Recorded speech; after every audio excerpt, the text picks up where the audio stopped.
We're looking at this little mini excavator here. And I'm going to try to tackle one of the worst issues I have right now, which is this pin. As you can see, it's completely worn out. And this one is not far behind. There's like a pin that goes all the way through. And just look at how far worn that is. Look at that, that's crazy. It's like worn all the way through to the side there. So what I'm gonna try to do is take this piece off and weld in those holes so that they're smaller, and machine new pins, ream the holes to the size of the new pins, and then reassemble. Simple as that. Let's do it. All right, here we are again in the garage after banging on this pin here, which is this guy. Look at how worn that is. That was sitting at the end of the one actuator. Actually, this whole thing was like on the excavator. It was like this. So an actuator going in and out like this was pivoting the boom left and right, and its pivot points for the whole boom is here, and that pin is this beautiful one right here. Look at that. Like, I can't comprehend like, you know, how far people will push stuff. Yeah, as long as it's still going right, yeah, but man, it must have been so imprecise when he was shoveling. And this is the end where the actuator goes. These are all like been kind of like made oval or stretched out here because this pin was still in there, but just banging like this back and forth. This was probably where it had the most play, very noticeable as you're moving the boom left and right. And basically turn this pin into a cone on each end, and it wasn't pivoting here. This was seized in the actuator. Like, I had to put some serious heat to it. As you can see, it put up a fight coming out. I supported it with a piece of steel under the actuator, and then I put a socket on top of that, and I had to use like a massively huge sledgehammer. After heating it almost red hot, it finally, you know, with like a lot of force, started moving. But man, like, it was seized in there. The grease nipple was still there here, but probably hadn't been greased ever. There's supposed to be a grease nipple on this joint as well. If you look at this, I think I saw a hole. Yeah, there it is. Sorry. So there used to be a grease nipple there. It's gone. That's the one that would have lubricated this. And there's another one on the excavator that lubes the top portion here. The other pins over here weren't too bad. Actually, this is an example right here. I mean, there's no like super obvious grooves like the other ones. I mean, there is play there, but it's nothing like these ones. So I'm gonna try to fix these two. I found some 1-inch stock here that I had lying around. Initially, I was thinking of just welding into this and then maybe machining it around again with my lathe. But I found these pins, and really all I have to do is cut this off or make another one. That's just to hold the pin, you know, so I could make another one of these or cut this one off and weld it onto the new pin, and just machine these down just a smidge. But really I want to could be going oversized and making them fit better. and reaming the holes out a little bit. You know, I don't want anything jamming up, so I might just go as close as I can and use that. So I'm gonna be cutting this here and making a pin, and I'll come back to you when I got it chucked up in the lathe. All right, here I am getting ready to weld the inside of this bore. So I'm gonna fill this all up with weld. So I'm closing the hole, and the same thing on the inside on the other side. And then I'm gonna re-drill the hole.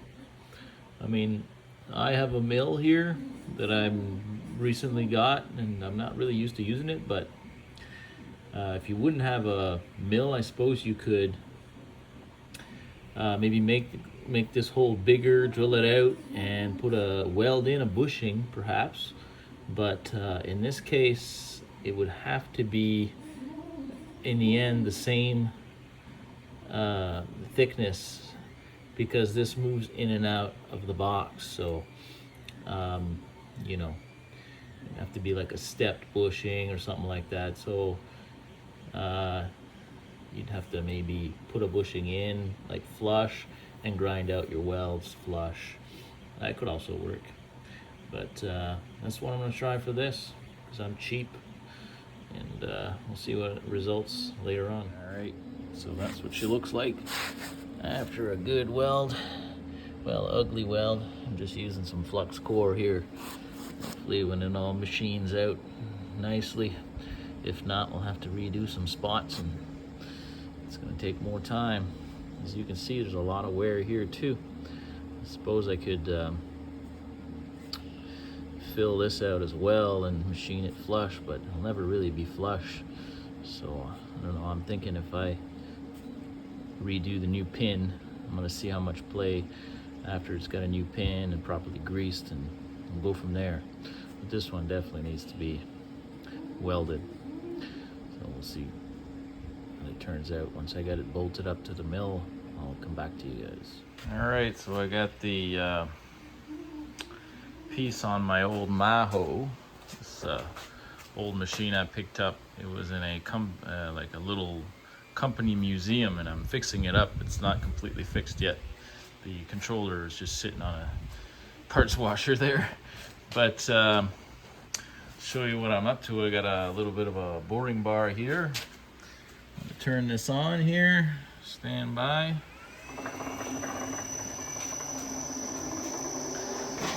And I'm just gonna ease it in. You guys can watch one of the first cuts.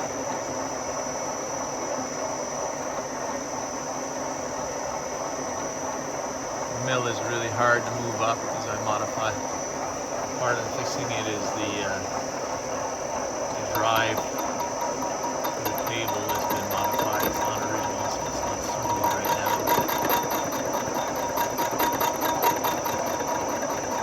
There you go. That's what that looks like. I'm going to keep going with this progressively, and I'll show you in a little bit how it turned out. All right, here we are, like halfway there. As you can see, the bore is starting to get round.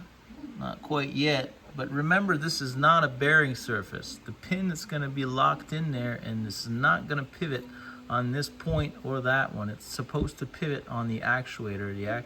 This is locked in, so even if these holes aren't perfect, they don't really, it's not really going to matter. But I'm doing the top one, and I'm going to put a longer boring bar and use the same setup and do the bottom. Hopefully the length of it's not going to mess things up, but we'll see soon enough. All right, I just hit my dimensions, just measured it with a bore gauge, and we're within 1 thou or 2 to 1 inch. So now I'm going to change up the boring bar, and I'm going to put a longer one. Maybe a little too long, but I'll give it a try. Let's see what happens. All right, so here's my setup. I had to actually cut that down. It wasn't cutting, so I have several of these I bought them to install in boring bars.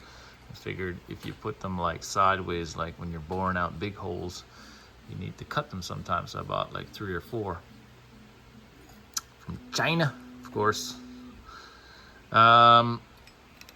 So I've been doing 25 thou increments on the boring bar, which gives you about 50 thou of diameter increase each time. And the machine is just eating it up here like very easily. So, but now that I'm getting into almost the full bore, I'm going to reduce it to 20, which decreases it by 40 thou, or increases the diameter by 40 thou. So let's boot this thing up. I got it set to about 80 hertz right now, which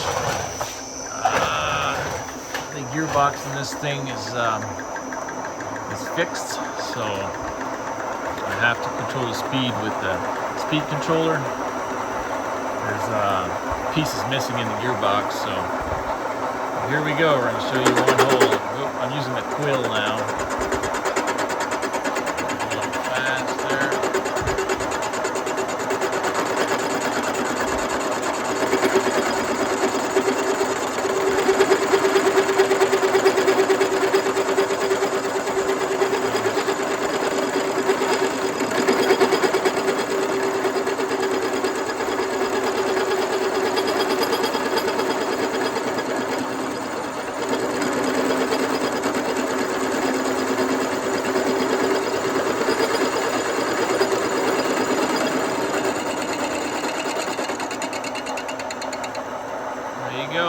Repeat that like 60 times.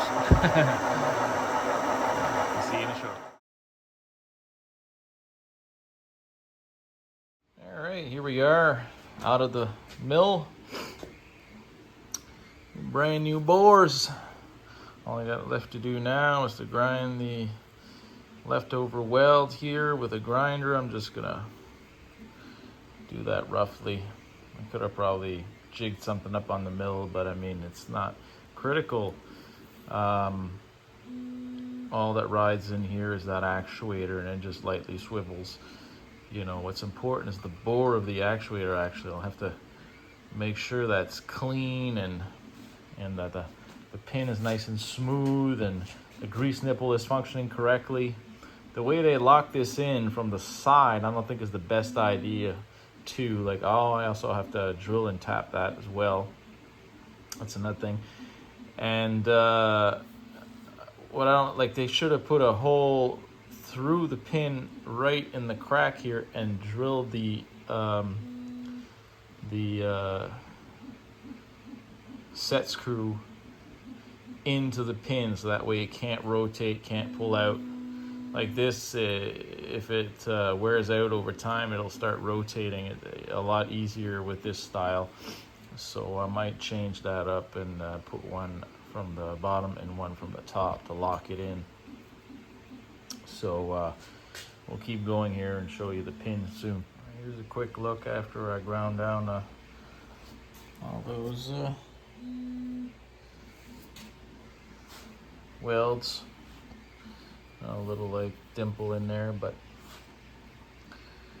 once that pin is locked in there, it'll be fine. Coming together.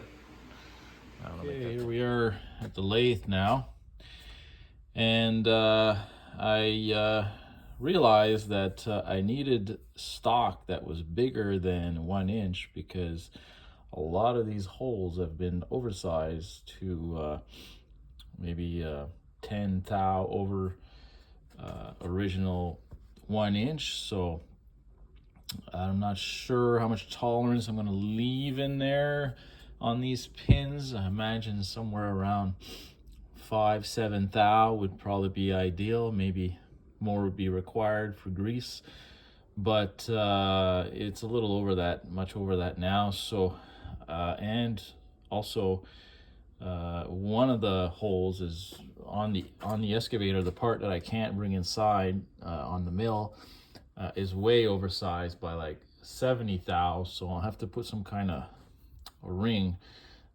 because obviously if I leave this 70 thou over, I won't be able to push it through the hole because it's the last one down.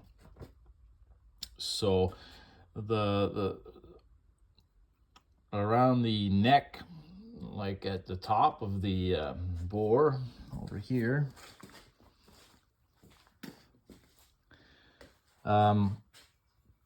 this is about 125 thou, so I'll probably be needing something like 117 thou on the pin, and that'll be the one that I can make the biggest all the way to the top, because going down it's going to need to be to the size of the bore or smaller, you know.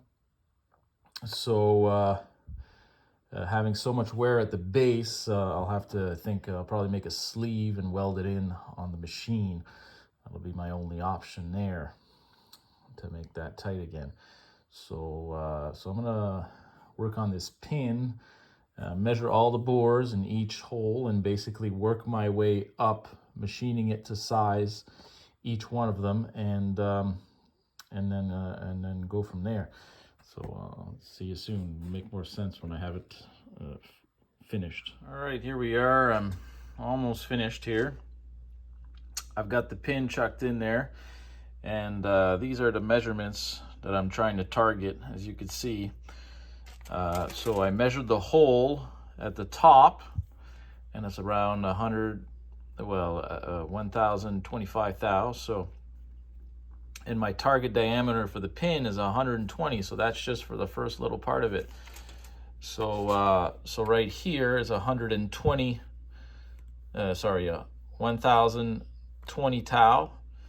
Then from like here to here, you can actually, it's hard to spot it, but you can actually see it a little bit in the camera. So there's like it goes down here and then steps down. So this is about 110, because the hole was 115, so I'm leaving about 5 thou tolerance for the grease. And down here, the hole was 1002 thou at this biggest or smallest point, I guess. And I'm targeting about 97 thou. So all the rest. Now I gotta spin this pin around and machine the end of it, and to about 95. So basically the head will be here, so it's just going to go down into the hole, and should work out. We'll finish it up and show you the result. All right, here we are again. I just this thing's still hot. Just welded this pin. There she is. She's a little still on full, still needs to be cut down. I tested it on both the excavator and here, and it fits. I actually had to remove a few thou on the end here. It's a little too tight, but now she's pretty tight. Sorry for the movement. Just trying to, I mean, there is a bit of play because you got to go with best of oh, that's hot.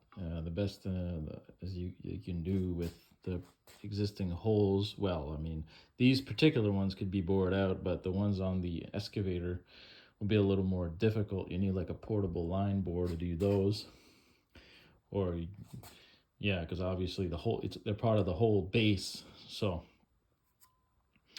now I'm going to be making this pin shortly. I'll show you what that looks like. All right, so now I'm going to have to be fixing the excavator on the machine, like the bore where that pin goes in on the machine needs to be, the lower one needs to be oversized and the bushing installed. So I built this machine here, and I'm gonna make a whole video just on that, how I did that. But this is future Joel telling you like the next steps are the ones that I took to bore out the hole on the machine and then put everything back together. So coming up is going to be this machine in operation.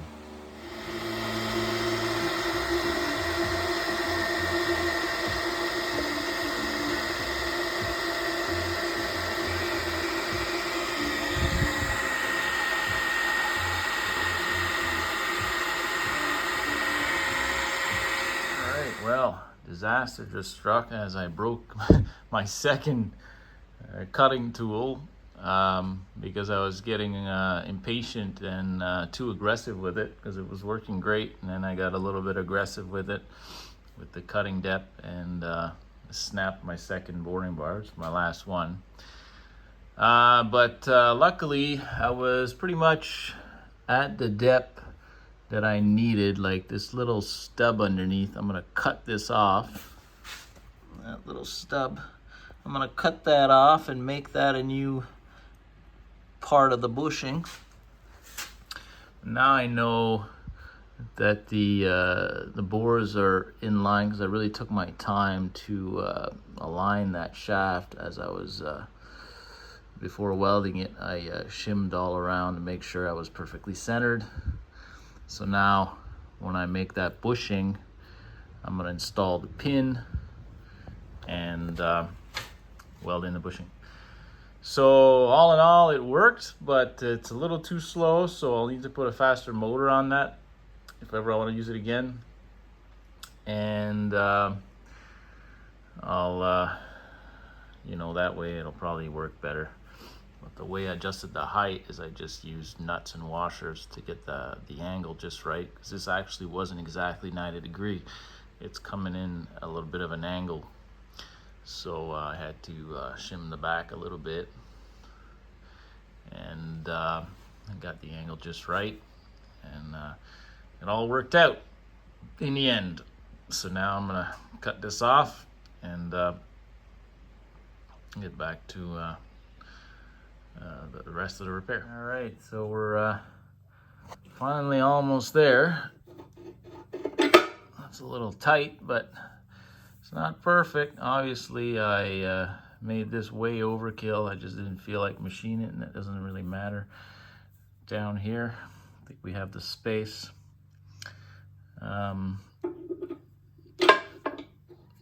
Initially I was thinking this bushing would be about 1/4 inch thick. I wanted to bore out bigger, but since my cutter broke, I decided to leave it at 1/8, and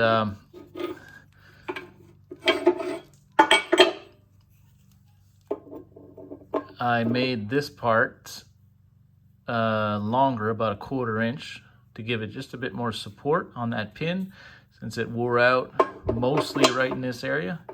And extending it out more underneath could have a small impact on the cylinder here, but I think it'll be fine.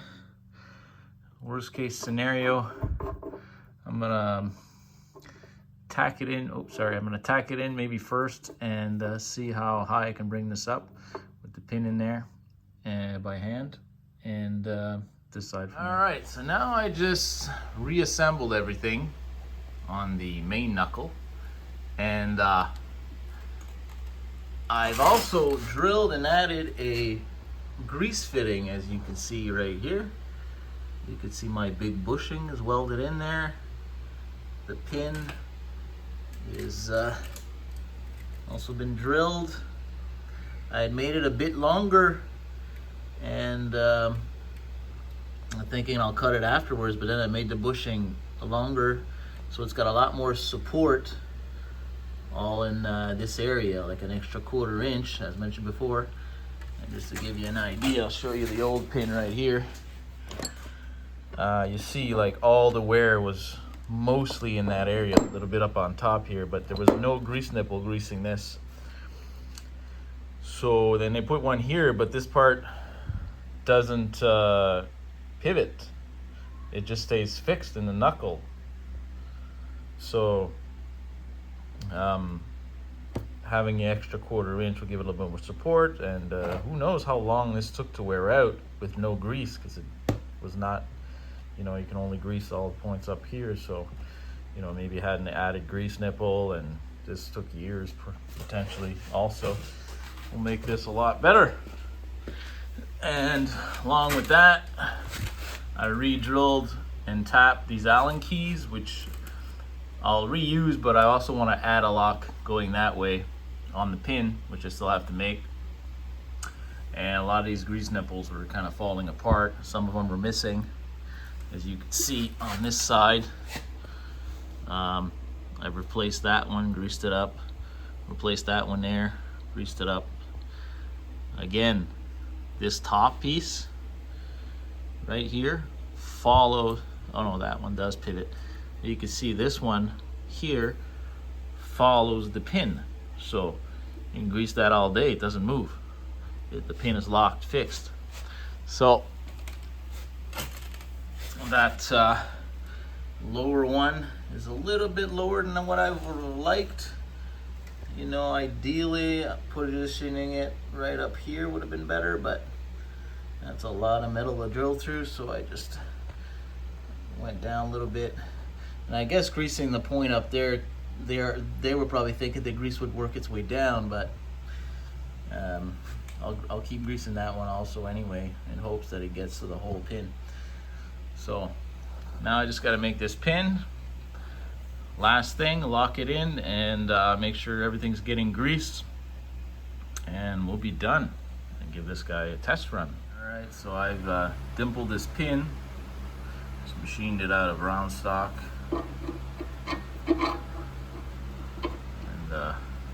it's going to be locked in with those Allen keys, approximately there.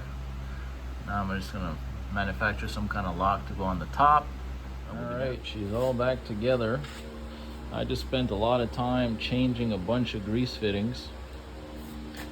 Well, some of them were completely just sheared off, missing. All these over here were missing. These two were missing in the front of the bucket. Greased everything really well. I haven't installed that lock yet. Figure the fact that I dug a hole into the pin might make it fine, actually. So if you guys want to see what it looks like when it runs, let me just start it up here. Be right back. Oh no, here it is. So the engine, when I bought this machine, was blown. The valve fell into a cylinder and it was pretty messed up, so I put this snowblower engine I had off little snowblowers, almost the same engine.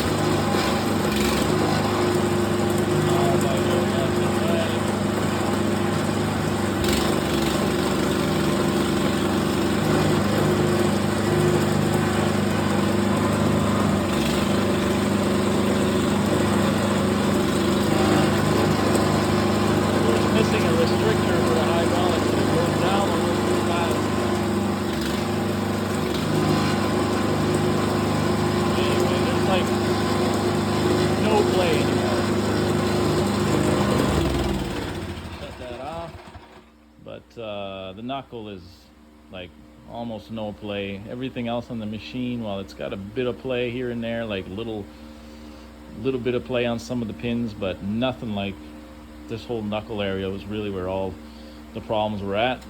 So I'm gonna keep greasing it now. Anytime I use it, I'm gonna grease it, and it's not gonna get used very often. So this is gonna end this video. It's getting real long. I want to thank everybody for watching. Thank you for subscribing, for the ones that do. And more to come on the channel. See you soon.